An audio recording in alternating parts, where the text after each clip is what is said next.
Hello, welcome back to B-Sides Orlando at Full Sail University after lunch. For our next speaker, we have Deviant Ollam.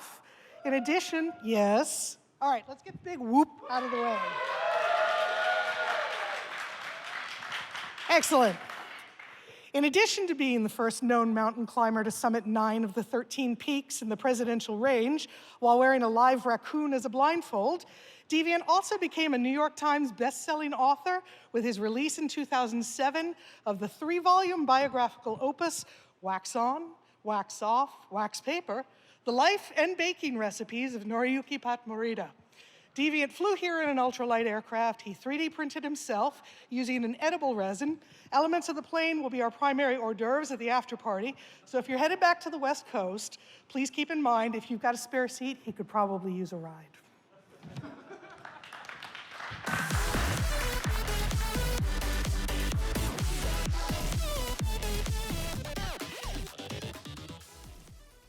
All right. They told me there would be, what do I want for my intro? I had to make that up on the fly. Delivered perfectly. Cool. So welcome. We have a very different talk today. It's different enough from most of the kind of things that I usually say that I included a couple of content warnings. There are going to be some discussions of when you're talking about physical security, we're talking about incidents that can happen, handling those incidents, handling victims, interactions that don't go very well. Also, I should warn you that there's going to be a butthurt warning because a lot of people who are pretty toolish do this shit badly, and we're going to call out some very specific incidents. And I'm sorry about your snowflake feelings, but if people are depending on you to stay safe and you let them down, I think that deserves a minute of our time to talk about. And why are we talking about this? Well, physical security is my job. Most people know me in this sort of world as that hacker who breaks into buildings. And that's true. Covert entry, non-destructive entry, that is what my team and I are known for, right? People think, however, that that's the only thing we do. And that's core group's public face, but we do a lot more. We have coordinated physical security for entire events. We have staff certified in executive protection. We just don't talk about that. I myself have run security for a number of events. I have coordinated, overseen, and served on the front lines. Many of these events have involved firearms. And I want you to think about that for a second. Because remember, we're talking about incident handling. We're talking about what kind of people skills you have if you're interacting with the public and you're containing problems. Now, all my firearm events that you see most of the time are very nice, right?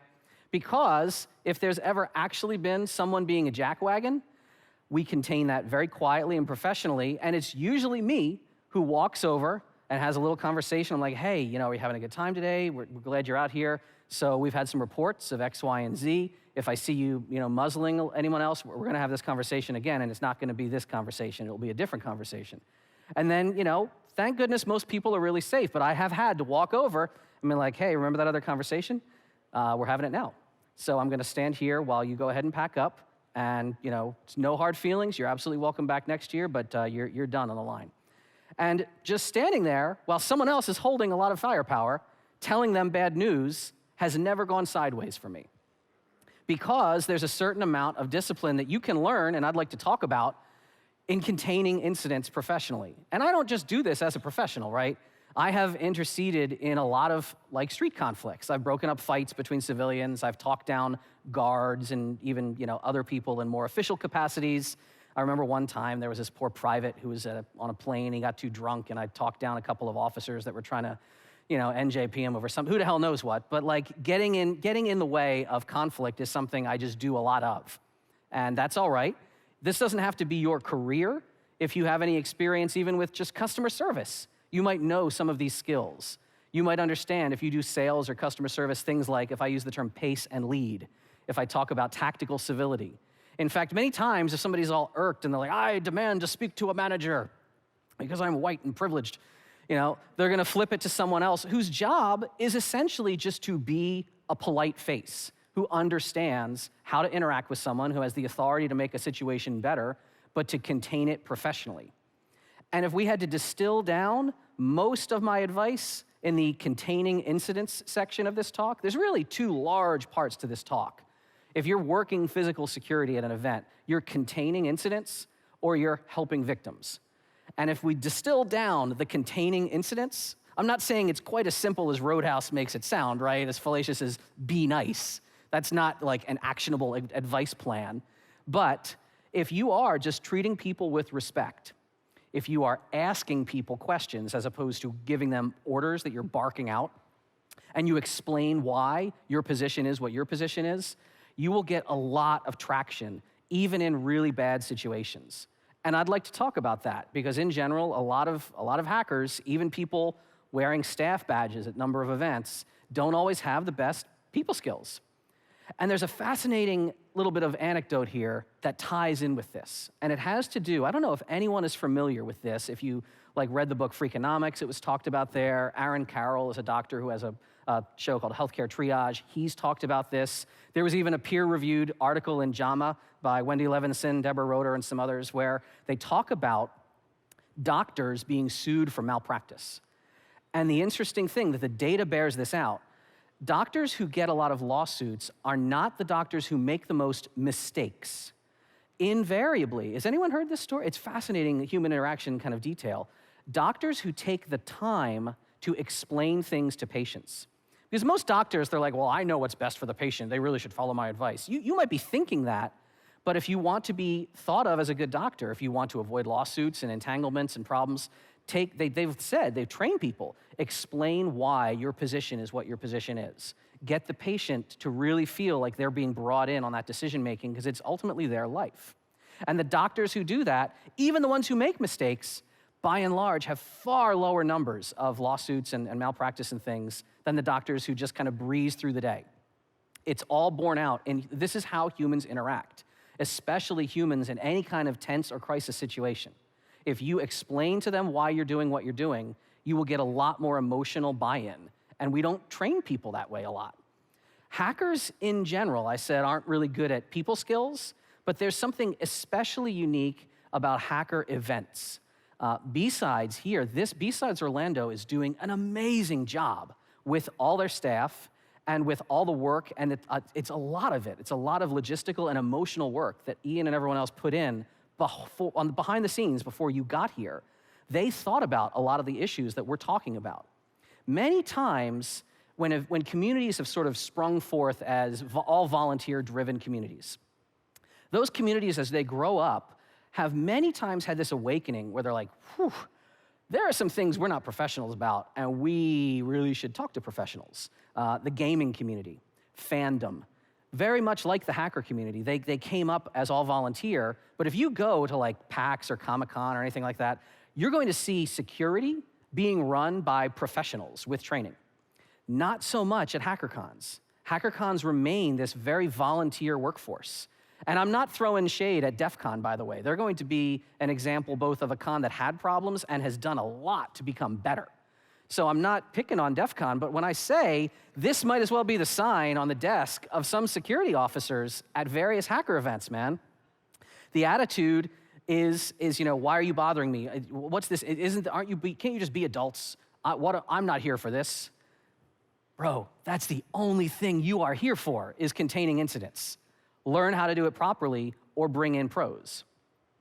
So let's talk about doing it properly.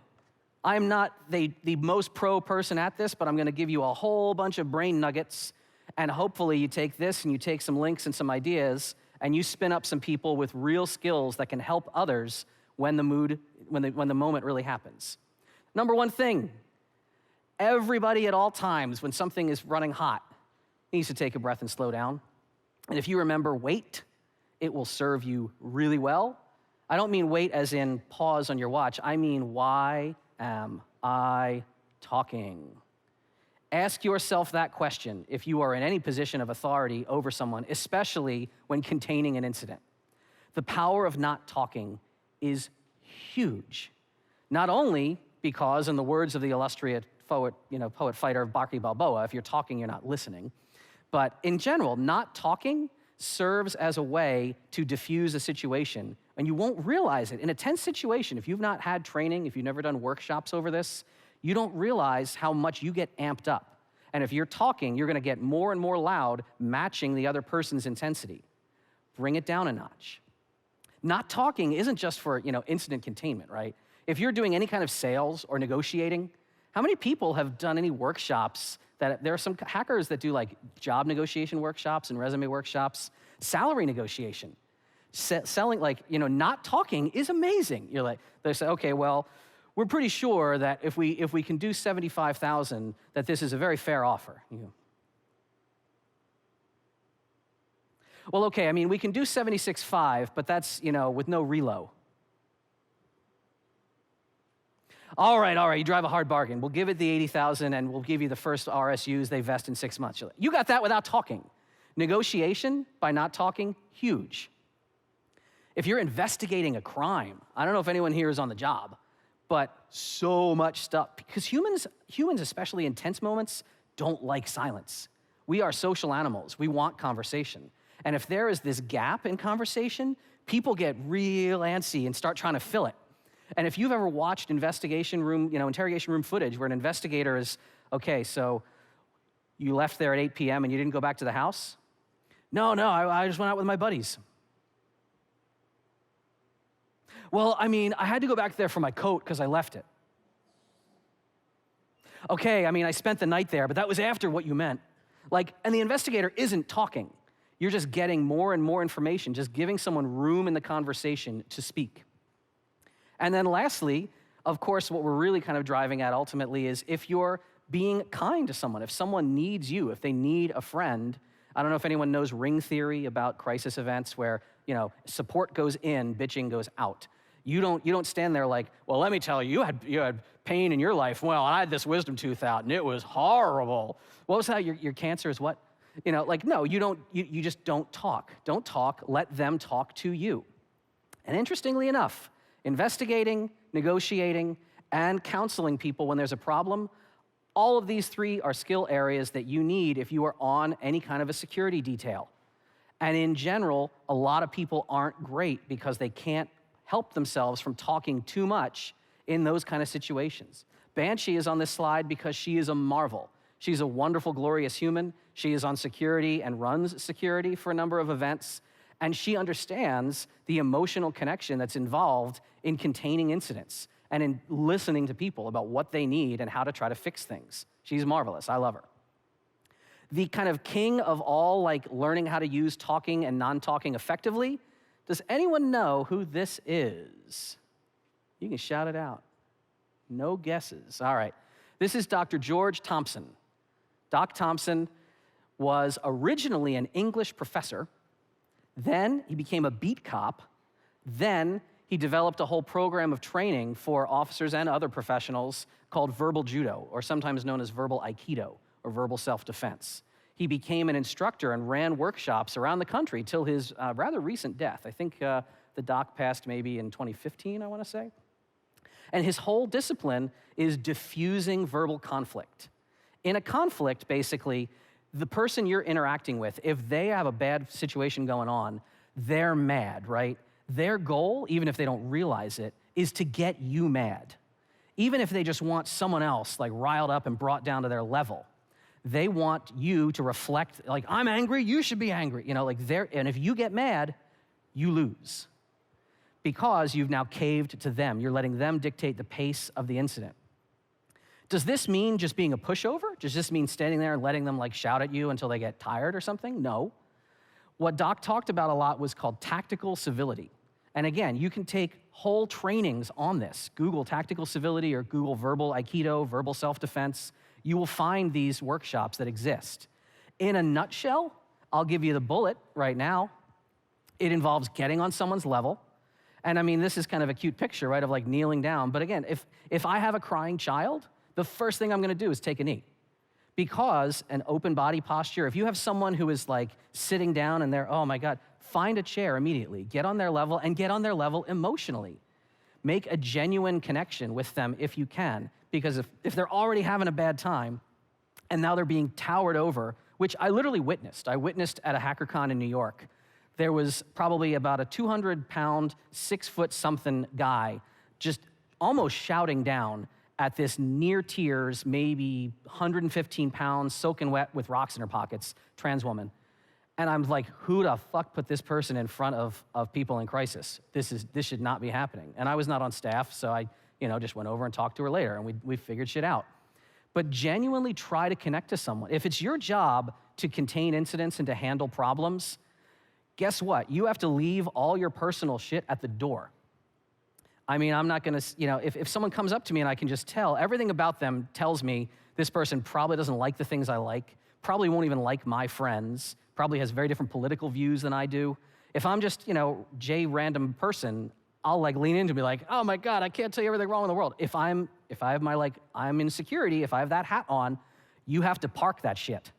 And you have to actually say, what is this person saying? What is driving this person emotionally?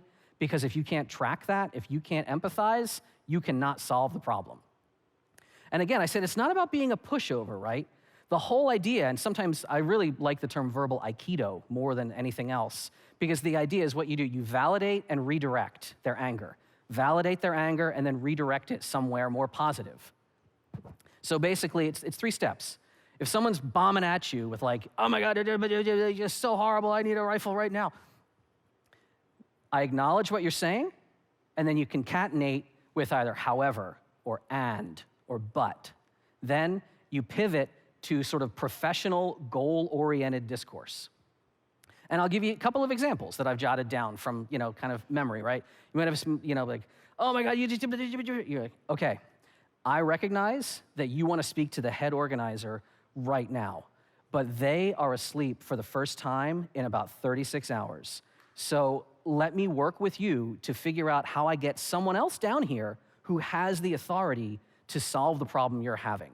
Because it might not even be so-and-so, because they only have certain keys and access. We have a really big staff at this event, and if you're telling me that XYZ, I can get, do you need anything right now? Are you safe right now? Because I can get so-and-so immediately, and they will be empowered to solve what you're telling me. Or you might have someone's like, because I'm screaming and I'm important and you don't understand how important I am. And all right, I acknowledge that your company paid the $20,000 sponsorship package. However, that only comes with a dozen free badges that let you into the con. Now, let's work together to make sure, it sounds like what you're telling me is you still have staff that can't get either in or to a specific area. Let's work together to find out why that's still happening, because you should not be experiencing that. And I'm sure we can make this work. Instantly taking someone, you can acknowledge what they're saying. In fact, they want to be acknowledged. But then you just redirect it to the goal that you're looking to drive towards. What are your goals? If you're in security, if you're frontline security, right? Well, there's a few of them, and they kind of stack, right? First things first, anybody who's really amped up and just screaming, cursing, etc., you want to calm them down. Quick quiz. Do you do that by looking them right in the face and say, hey, calm down? No, we will talk about that. Does not work. If you're at a loss for anything else in the moment, reduce the audience. Get people away from a crowd, get them more one-on-one. It just kind of ratchets down that bystander factor, and work to get them calm. Next, cooperation. Can you get them to see your goal as the right goal? Because if you're really tracking what they're saying, you probably already are like, all right, I understand this person, they don't realize that I could just let them in here. I'm just gonna have to let them figure themselves out, and then you try to steer into that. You're like, I can do this thing if you would like. Get your goal, can they see it as the right goal? Look, we can't do that right now, it's 3 a.m., can you come back when the morning shift happens? Can you get them to see that goal? The ultimate aim, though, as a goal is collaboration. You don't just want this person to feel sort of handed off and dismissed in the moment. You want this person to feel like their voice mattered so much that the door is open for them to give you more feedback. Not only contain the incident this time, but how do you work with this person and anyone else who might have had that problem and didn't also report it to make sure it doesn't happen next time? That is all what you're steering towards, and this kind of mentality should always be on your mind when you're dealing with people as a security officer of any kind. And your underlying fallback, which is fair, is compliance, right? Bring an immediate cessation to harmful behavior, and stop if someone is in immediate safety danger, et cetera. But that's like the underlying fallback, right? There are plenty of times where this wonderful series of thought doesn't enter people's minds. This should be the goal. The goal, if you're an asshole, the goal is basically, do what I say, now get out of my way. Like, I'm here with my friends. Why are you ruining my con? That mentality needs to be in the freaking sea, because that doesn't help anybody. We talked about calming people down, right? How do you get people to calm down? Well, you try to figure out what's driving someone's non-calm state. Are they speaking from a position of rage, from fear, from ignorance? Are there things they just literally, like, I've had examples where someone's like, I need to be in that room right now, and I can't, and I'm like, your badge actually gets you in that room, you know? And they're like, well, I'm like, oh, you know, I don't just say that, because then they think they're an idiot. They're like, really? I'm like, no, here, let's walk over there and figure this out. And they literally, we had given electronic badges at this one facility, and they had 2 badges at once. And they were like, that's why it wasn't reading.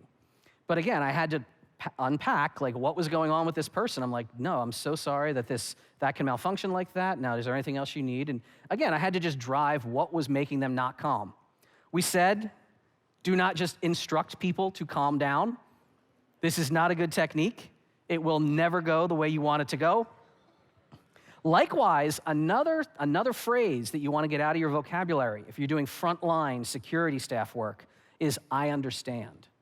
You don't tell someone you understand because they say, you do not understand. You're not me. You're not going through what I'm going through, and rah, rah, rah. Because you're not, you know, you can't just tell someone that. You can show someone you understand. Show someone through actual empathy, through body language, through telling them in their own words what they just told you. I'm going to totally give Doc Thompson the credit for this one, the way he phrased it. He's like, you know what the most powerful sentence is if you want to get someone to stop talking? Let me make sure I understand what you just said. Any variation of that is a wonderful tool to have in your back pocket if someone is really hot and bothered and they're saying, yeah, I cannot believe in the thing, and this guy out here crashed my car. You're like, all right, let me see if I understand what you just said. Your car was parked out in the valet lane and it is damaged. Now, are you telling me an attendee did it? Or are you telling me, did you see, was it a guy on the street? It was this guy on the street. So instantly I know, all right, it wasn't an attendee, thank God. But like, oh my God, that is horseshit. You should never have to deal with that here. Thank God I don't have to go roust somebody out of the event. Can we work with you to figure out, I'm pretty sure we got footage, we can try to figure out where this person is. Let's talk to building management. Sally, can you give building management online? You know, like boom, boom, boom, boom, boom. And then again, this person, the moment, they just had this literally was a thing. Somebody had their car, like at a shooting event, badly damaged.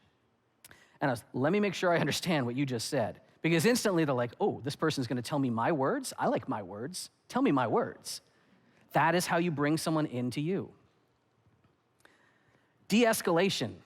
Now we're getting to, all right, you've calmed someone indirectly in the moment. What about trying to de-escalate a larger incident? What if it's more than one person? Well, anybody who's on the job, you will know that there's a certain group of people, your fellow officers, have not always been trained in de-escalation. In fact, the old mentality for the longest time has basically just been a playbook of escalation.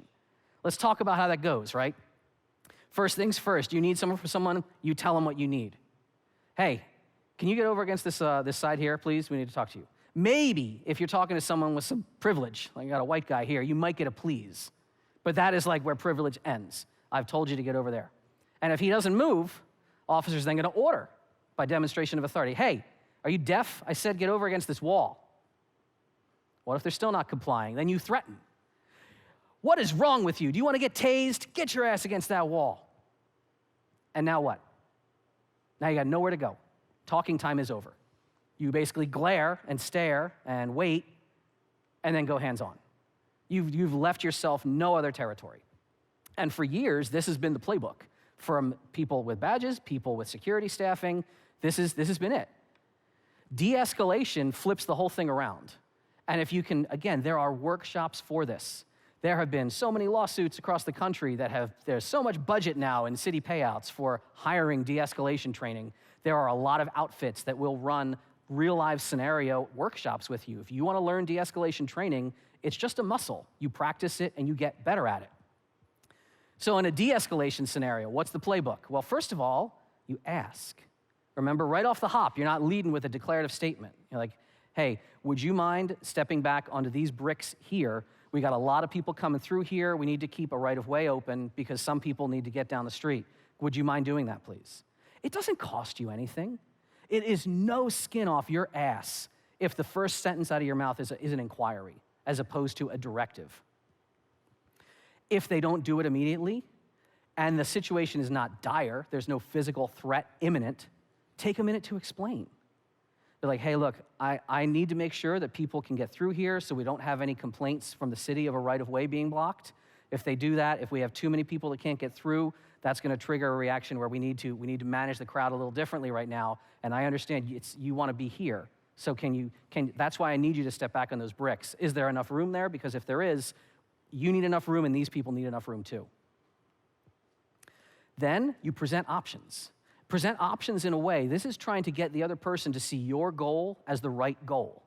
Be like, look, now from what I understand, you want to be near this building so these politicians can hear your voices, and I respect that. But if we don't, you can either stay back on those bricks, or we are going to have to instruct you all to move down the block into the city park where the larger gathering is taking place. Now, but it seems to me that you want to stay here. You wanted to be near this building, and I want to work with you to make that happen. Can you make that happen? Offer them the choice. You've laid out the options. You've explained why things are the way they are. Then literally let the other person confirm their noncompliance. If they're going to really dig their heels in, you want to let them confirm that. Let them chew on it, because now you've set it all out. You've explained why the situation is the way it is. You've offered a choice. Usually the way to do that, by the way, is you talk about the good option, the bad option, and you cadence it back to the good one again. You're like, you want to be right here, right? Because we don't want to have to move you down there, because it sounds, from what I understand from you, you want to stay here, and I want to try to make that happen. Now, can you do that for us? Can we all work together to make sure these people can get through? Because I want to respect their rights and respect your rights. And follow through. You've already laid it all out. You've laid it out professionally and politely, and then the other person is just going to have to commit to whatever line of action they already know is coming. You're not aching to go hands-on. That's de-escalation. And that's a better scenario for almost everyone when you can make it happen. All right, that was the incident handling side of the talk. Now we're going to talk about victim handling side of the talk. Once something has been contained, there is a strong possibility, and boy, have we had to confront this at HackerCons in the past. There is a possibility that someone either has actively been wronged and hurt or feels they were. And there have been a lot of different voices managing this topic regarding a lot of different cons. And frankly, some of these voices have given really disastrous interviews and such about the way they handle incidents. And, well, no, we actually have all these plans in place, and you should see our con is the greatest. And I'm not going to get way into that. I did a whole blog post about this. And speaking of that blog post, some people liked what I had to say, other people didn't. But there was a not small contingent that are like, dude, you're Donnie Doofus door kicker. Like, you're a phys-sec guy. Like, I understand you think you know this stuff, but don't tell me how to, talk to victims, because I am a real nice guy, and I've been doing it for years. Okay, I'm really glad that you are skilled at that. But I'm going to go ahead and tell you that I don't talk about it much. I have had weeks of training from the Department of Justice. I am a certified victims counselor. I'm a certified counselor to victims of violent crime. So maybe we can all shut the fuck up in telling me that this isn't my lane, because I am square in the middle of it, and I will honk my horn right on your bumper if you try to slow down this conversation. Thank you. Let's borrow right from the DOJ's official canons of ethics if you do any victim services work and victim advocacy. It's quite the eye chart, not like my usual slides, but I'm going to summarize. The entire first section of the canons of ethics are: you are not a superhero. You do not have the power to make everything right all the time. You have limits, and you should do your best to mitigate for those limits. I'm going to ask you, how many events do you know that really do a solid transparency report, an after action, like a police blotter style of, these are the incidents, this is what we did, this is what we're trying to learn? DEF CON is one who does. And DEF CON, again, used to be this like, oh my God, it's this crazy rockin' party where everything goes. You never see, your phones aren't safe, your ass isn't safe at DEF CON. DEF CON is one of the places that some people are saying they feel better about going now because of the work that has been put in for transparency and saying, we are going to try to be better because we're not perfect. Here's the shit we did that wasn't perfect. Section 2 can basically be summarized that you should be open about those mistakes and talk to others and collaborate with how you can make those mistakes more understood. Again, we're seeing a lot of these same themes, right? Train yourself because you're not perfect. Learn from your mistakes because you are not perfect. But the big one that I have a lot of highlights from here is Section 3 in the Ethical Principles from the DOJ. This could all be basically summarized as victims matter more than what you think matters. There are so many statements about the victim has the right to determine how something gets handled. The victim's privacy needs to be guarded. I'm going to ask you, how often have you heard, and maybe you have follow different Twitter people than I do, have you ever heard of someone who was like reporting an incident and was told they reported it wrong? They're like, you shouldn't have told them that. You should have come to this person at this time. Well, no, you told the wrong. Why'd you tell that person? You should have told this guy over here. He could have helped. Fuck right off with that shit. That is nothing to do with victim servicing at all.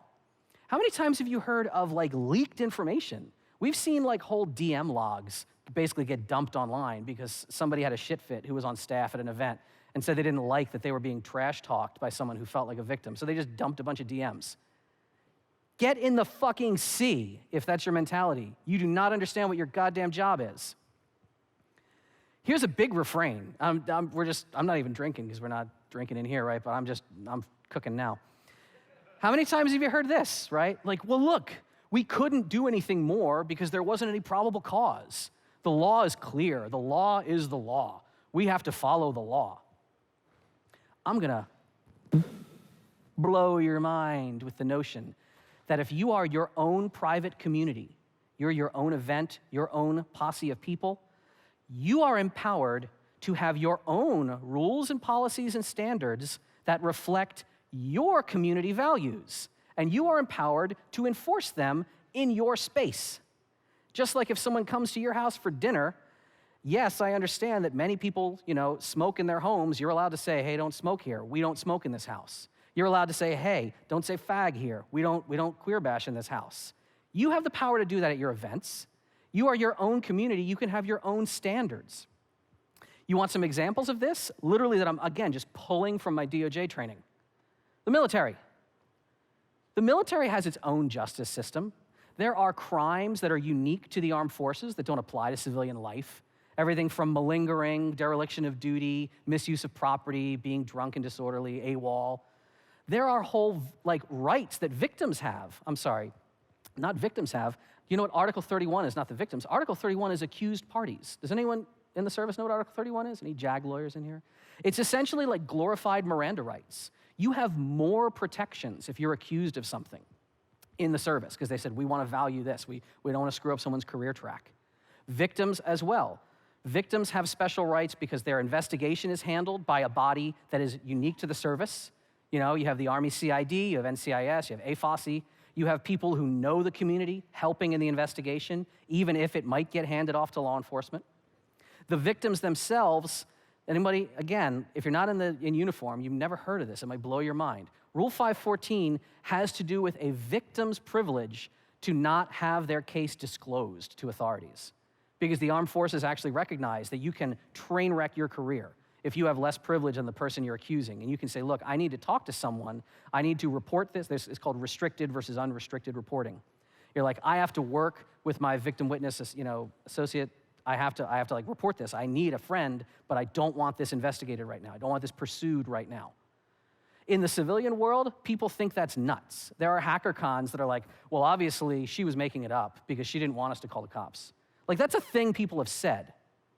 No. If the goddamn military, which has a lot of its share of harassment problems, understands there might be a reason why a victim wants to proceed the way they want to proceed, I think you can agree this isn't some fringe notion. But Deviant, you're a crazy person. Your family's military, but we're all civilians. You can't compare the service to civil society. People sign up for the military. Okay, let's have a civilian society example. Tribal justice systems. Again, borrowing from DOJ training. Does anyone know? I didn't know till I took the entire 2-month course that tribal lands have their own justice systems. They have their own courts. They have their, cool. They have their own law enforcement. They have their own standards of justice and enforcement. The idea that Public Law 280, if you've never heard of this, covers this. The idea that there's concurrent jurisdictions. Like a lot of cons like to say, well, there's this bright line. This is either our problem and we contained it, or it's over the line, we kick it to law enforcement and wash our hands of it. No, there's a very common standard of justice and investigation where security at one territory works in collaboration because there's not a bright, shiny line between when something is law enforcement externally and when it's not. The idea of principles that they value. Many tribal justice systems don't have an adversarial process. They value things like harmony. They value things like reparation. They value things like restorative justice. Again, I'm not saying these values need to be your values. I'm saying that your private community, your circle, can have values and rules and policies that might be different than law enforcement in the civil courts out there. And that's okay. They have multiple whole types of courts. They have family and community forums in tribal lands. They have non-adversarial courts. They have adversarial Western-style courts. There is no one right way to do justice and do security if you have conflict among people. So anyone who tells you, look, we have to follow the law is the law, and I'm Reddit lawyer 88, and I've researched this, and this is what criminal justice says. No, guess what? It doesn't say that. You sound about as dumb as people who try to bash trans people. Be like, well, I spent 5 minutes on WebMD, and here's what chromosomes say. Be like, wow, guess what? You just proved you don't know anything. You have events that give themselves the perfect report card, right? How many times have we heard that we've never had an incident? Really? Have you never had an incident? Or you just haven't had, reporting of incidents? There's a whole discipline about barriers to reporting. If people don't think that you will help them, if there's lack of faith in the system, if they don't trust people to be speaking in confidence. These are all problems. And again, the Office for Victims of Crimes talks about this. There's whole training regimens you can go through about what happens when someone has a crisis situation. The idea that if there's a crisis event, people get all mixed up. They get full of shock and disbelief, and their memory fails them temporarily. They do not have the reactions that their normal coping mechanisms would allow them to have. You cannot expect someone who just had an incident to be at their best when dealing with you. And putting that demand on them that they have perfect recollection, or that they make sense 100%, or that their statement that they give tomorrow morning is going to be the same, it completely flies in the face from everything we know about the criminal justice system. And again, I'm not going to get way into the weeds about this, but just you can't judge other people's reaction. In fact, you should be bringing in people to your events who have either been survivors of trauma, who represent other groups that are more likely to experience problems. They should be collaborating with you. If your community is just a circle of people that all look like me, just a bunch of cishet white guys going so we got this, right? We good? All right, it's beer o'clock. Whose voices are you really representing when you make policy? You don't have to read all this. I'm just throwing up words to represent the fact that all of these statements, these are not fringe SJW topics that you only see on Twitter from people with rainbow shirts and their pronouns in their bio. These are all statements that I've pulled directly from my DOJ materials. You understand that there are real barriers to inclusion. I understand it because, again, the Department of Justice trains criminal specialists about things like, hey, do you understand what barriers are? Do you understand why your actions might affect others? This is shocking to me that everyone needs their hand held on this. But as we have seen, there are a number of people on staff at a number of events that really can't even look beyond their own perspective. They don't have the courage to try to make things better. And I love this last statement here. Recognize the imbalance of power and issues of oppression and privilege. Where do you think I got that statement?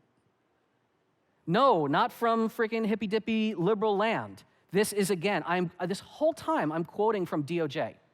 If the fucking Department of Justice can put this down in black and white in some training materials, I think we can go ahead and say maybe it's not the craziest concept to imagine that you do things your way because of your preconceived notions, and you should get other voices around you. And I'm thrilled at events like B-Sides Orlando, the diversity on the staff gives me confidence that they're going to reflect all the right values when they make policy, when they've built up how they're running things.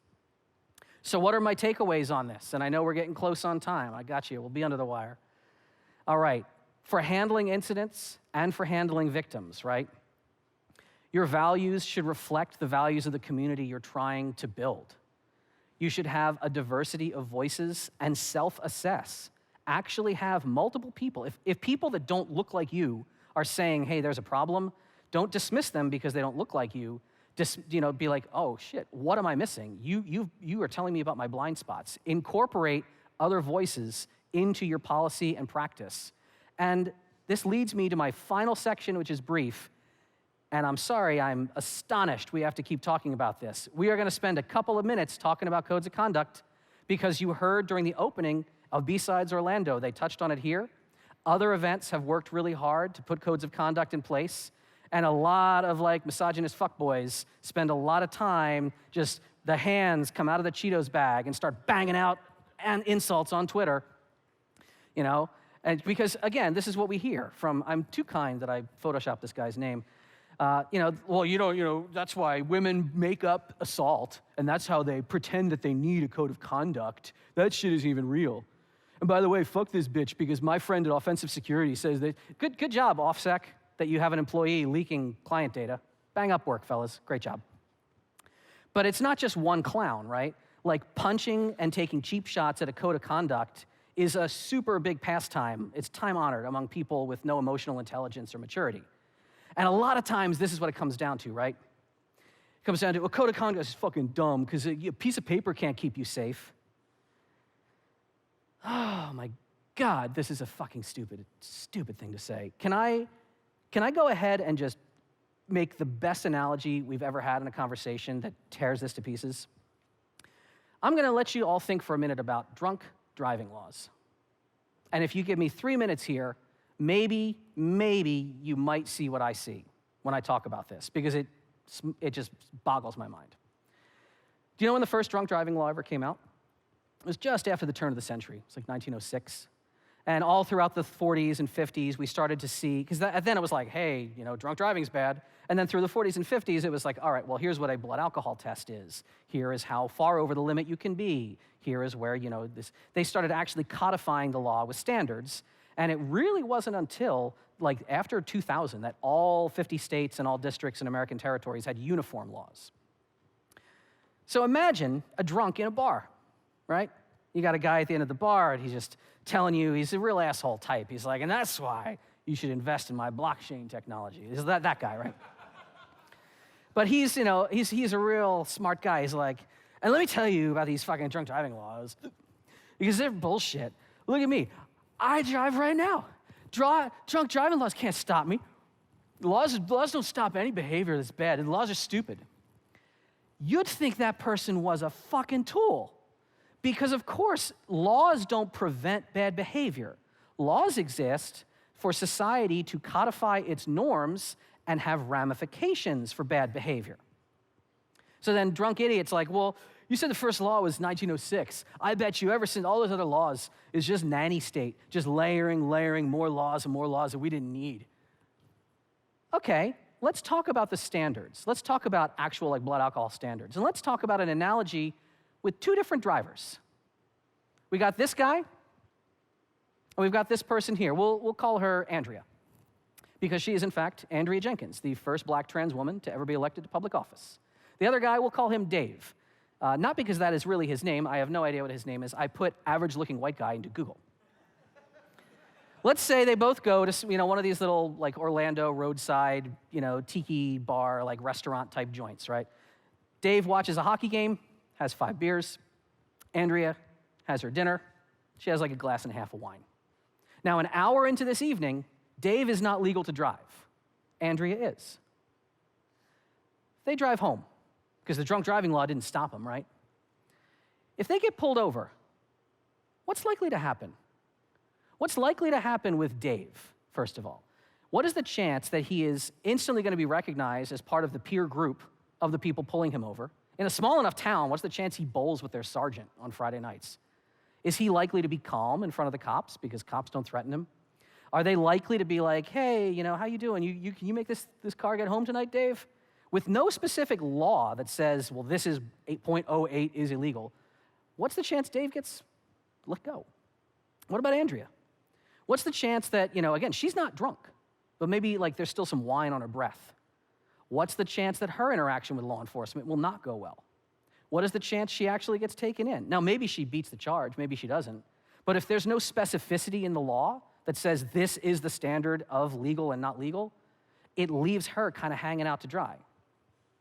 Now, you hear cons that say, we do have a code of conduct, Deviant. It's one line. Be excellent to each other. Great, top notch. And I'm not disparaging this notion. Of course you should be wonderful to one another. That's beautiful. That's not a code of conduct, any more than this is not a drunk driving law. This is a billboard. And if you just send a bunch of boys in blue out there to enforce the law, and this is the only thing you give them, how's that going to work for Dave? And how's that going to work for Andrea? Drunk driving laws and codes of conduct and specificity of policy exist because we are not perfect. And someone's bad behavior might not be someone else's definition of bad behavior. Someone who is behaving badly might be friends with someone else. Someone who is not friends with anyone might have a real problem and not be listened to. Anyone who says, my event doesn't need a code of conduct because we're doing fine, is either saying that they are perfect or that their attendees are perfect, and both of those things are horseshit. So thank you for letting me yell my opinions at you for an hour up here. I tried to give you a bunch of tools up here, and again, my slides are already going to be online. If you're containing incidents, learn about de-escalation tactics, learn about verbal judo. If you're doing any victim services, learn about services training, codes of conduct workshops, learn about crisis counseling. None of these skills and none of these policies developed like from the earth, sprouting fully formed. They all represent real emotional work and dedication that a lot of people behind the scenes at events put in. And if you're not willing to put that kind of work in for your events, are you really serving the community you claim to love so much? If DEF CON, an event of 30,000 people with like over 100 volunteer staff, if they can do this and evolve and learn, I'm pretty sure you can too. Thank you very much.